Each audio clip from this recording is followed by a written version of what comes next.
रुपयाचं रोप नुसतं विकत घेतले. 3 एकर. मग आता जे शेतामध्ये जे काही मजूर आहेत त्यांची हजेरी किती काय? 700 रुपये रोज बाईला आहे आणि गाड्याला 800 रुपये. हे जे रोप तुम्ही एवढं 75,000चं विकत आणलं, मग आता तरी पण तुम्हाला परवडत नाही, तरी सुद्धा तुम्ही कांदा शेती करताय. कर्ज काढून साहेब रोप घेतलंय आणि आता ही लागवड चालू आहे.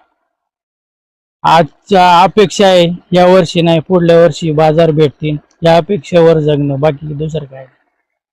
बघा, शेतकऱ्याची व्यथा आपण जाणून घेतली. खरं तर शेतकरी कांद्याच्या पिकामध्ये खरं तर हवालदिल झालाय की बाजारभाव सुद्धा 10 रुपये 12 रुपये याच्यावरती बाजारभाव खरं तर कांद्याचा 2 वर्षात गेलेला नाहीये.